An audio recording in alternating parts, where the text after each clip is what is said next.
The condo was perfect. Your credit was perfect. Your income was perfect. And yet the loan still got denied.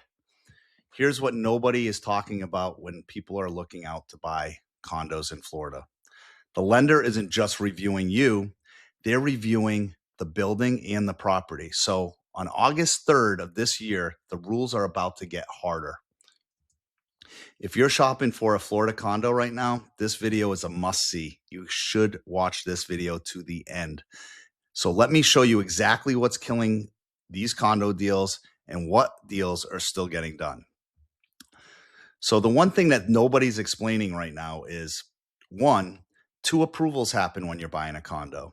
First, we have to approve you. We're going to make sure your credit checks out, your income checks out, all that stuff that you have to do when you apply for a regular home mortgage. The second piece is the condo in the building is going to go through a rigorous process as well to get approved. So even though you can be perfect, this deal can still get denied. So how are you supposed to know the building's problems when nobody at the bank is telling you what they're reviewing? The word is warrantable. If this condo is warrantable, it means that the building meets Fannie and Freddie standards and we can do a regular conventional loan. However, if it is non-warrantable, it doesn't mean that it's a bad building. It just means it doesn't fit in the box for a conventional loan. So to be straight, I've had buyers with 800 credit scores with 50% down, and they get turned down on the condo, but it had nothing to do with them as the buyer. So what makes a building fail? And we're going to go through these one at a time. So the first thing is owner occupancy ratio. Generally, they want 51% of them to be owned by the owner has to occupy them, whether that's an owner occupied or a second home. No rentals. So 51% have to be lived in or a second home. 2, single entity ownership. There's not one owner can own more than 10% of the units. So for example, if there's 10 units in a property, there can't be one owner that owns more than one because 10% would be one. If there was one person in that scenario that owned 2, well, it probably would be non-warrantable. So that's something to look at. How many people, especially here in Florida, a lot of people, buy investment properties. So a lot of them are either second homes or investment properties. That's something we're going to take a really good close look at. The third is reserves. Underfunded reserves is the number one killer right now, which means the association doesn't have a lot of money or a surplus of cash for issues that may arise with the property, things that they have to fix, studs out, roof, things like that. So that's one of the biggest things that happens is they're under reserved. 4, and this is another fairly big one, is litigation. Pending litigations affecting structure or habitability stops it cold, dead in its tracks. And after the hurricanes that we had these past few years, there's still some open litigation and pending litigation on some of these properties, which could hold up some of the financing on the property. 5 is commercial space. Too much square footage is used for commercial use. So if this building has partial commercial and then the rest is living, well, we need to make sure that very little is commercial. We want most of it to be residential residences. 6 is master insurance.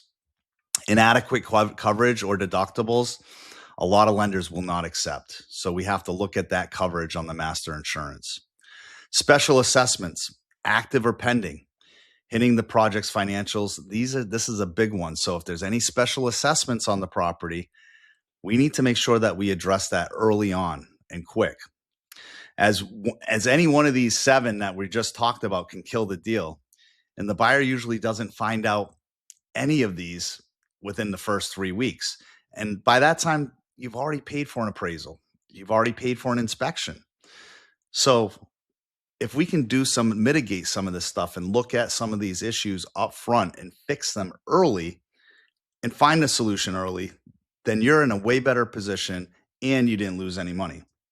So let's talk about why is Florida getting harder, right?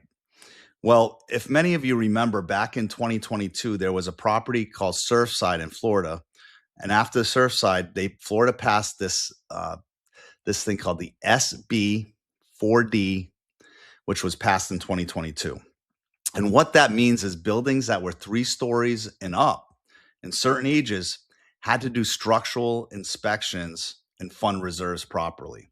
So they had to get some updated inspections to make sure so this wouldn't happen again to anyone that's living in it. The next thing is milestone inspections. These are required after 30 years. So once a condo is at 30 years, they come in. And in some cases, it can even be 25 years in some of the coastal areas. And then it's reoccurring. And the last step, or not the last step, but is SIRS, SIRS, which stands for Structural Integrity Reserve Study. It estimates what the big components actually cost to replace, like the roof, the elevators, the concrete. These are the big main components of the building. And it gives them a big idea. So now when we're looking at those reserves, we know what they have. So if something was really bad structurally and they didn't have the reserves, well, as a bank, that's kind of hard to lend on something that they know that they may not be able to fix because of the cost assessment. So those are the things that they're going to be looking at. And HB 913 in 2025, another ruling, was adjusted the requirements after associations got hit with the sudden assessments. So there was all these associations because of the flash of everything that happened in 2022 that they went out and they did all these adjustments, and it made a big, major impact. So what was the result of that? Roughly 1,700 Florida complexes have recently lost their Fannie and Freddie eligibility. That's a lot of homes. So that being said, we want to be proactive in the beginning before you spend your money to make sure that there's an avenue for you to get accepted. So this isn't your lender being difficult, right? The ground moved under the whole state and things made a big change due to this horrific disaster, if you will, that happened in 2022. So let's talk about this. What are the changes August 3rd? I'm going to take this slow because this is very important. These changes are coming in just a week or two here. And there used to be a streamlined path called a limited review. This was established for projects that got a lighter look. They were easier. A lot of us were very excited that we had a streamlined limited review because they didn't look at a lot of the different documentation that they do when they do a full review. However, Fannie Mae is retiring it. Lender letter LL 2026-03, right? Any applications dated August 3rd, 2026 or later. Nearly every project now is going to go through a full review. What does that mean? That means more documents, longer timelines. The only carve out is for smaller buildings that are 10 units or fewer. So the smaller ones, there's going to be a little bit of a carve out for those. But on the other ones, for the full review, there's going to be a little bit more legwork that goes into it. So it's going to be important that we do a lot of it on the front end. So then on January 4th, 2027, the minimum reserve funding goes from 10% of the annual budget to 15%, which creates another hurdle, right? So what is that translation? Buildings that squeak by today may not next year. So the ones that are tight today may not even fit in that box by this time next year. So if you're under contract on a condo right now, the timing of your application matters. It's not a sales line that we're telling you here. That's the date on the Fannie Mae letter. So let's talk about what's still getting done. Non-warrantable doesn't mean unfinanceable, right? A portfolio and a non-QM product exists for exactly this reason. Non-QM just means loans that live outside of the standard government box. They just have different rules. They're built for files exactly like this that have some different things and they don't fit into the box for Fannie or Freddie. So what does that mean for you? That may mean expect to put a little bit more money down. That may also mean a little bit of a higher rate because they're going to build in some insurances into that. The down payment really depends on the building and the program. So what I need you to do is call me and I'll tell you what your numbers are in 2 minutes. We also have an FHA single unit approval. That can work when the individual unit qualifies. So I can get some paperwork and we can see if it does qualify. There's a few tests that it has to get approved for, but that's another great way to see if we can get it through for you at better terms. A DSCR works for investors on some non-warrantable buildings, right? So what does a DSCR mean? A DSCR stands for debt service coverage ratio, right? Which means the property's rent qualifies for the loan instead of your income. So we're looking at what that market rent is based on that unit, based on other units like it with the same square footage and maybe the same amount of bedrooms and bathrooms. So something similar, whatever that market rent is, that's what's going to qualify you for this DSCR loan. These are great loans.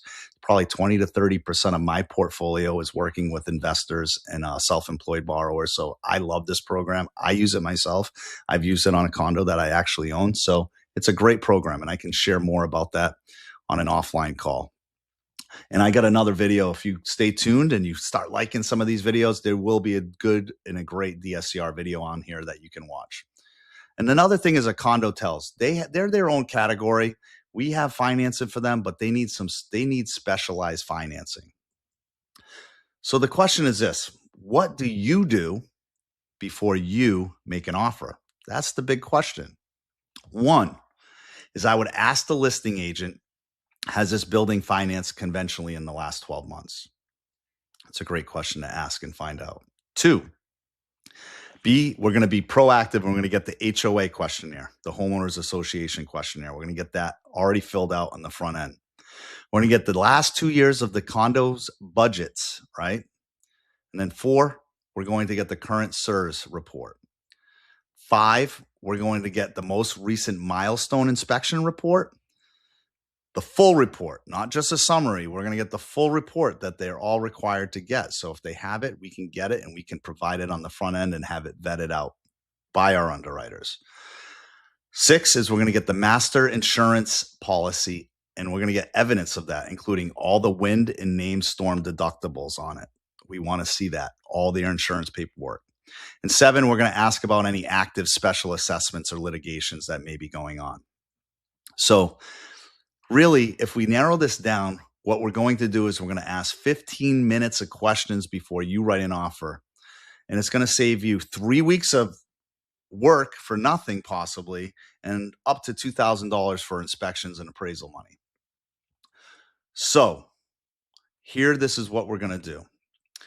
We're going to finish this off strong, guys. So if you got turned down on a condo, ask which specific findings killed it. You want to find out what went wrong with it, because sometimes it's the building and there's nothing we can do. And sometimes it's just the wrong loan program. So it doesn't mean you can't get it financed. It's just in the wrong loan program. And that's one that I fixed countless times, time and time again. So send me the address and the HOA questionnaire, and I'll tell you where it stands before you spend another dollar. Give us a call at 941-529-1040. Again, 941-529-1040. We look forward to hearing from you soon. Thank you.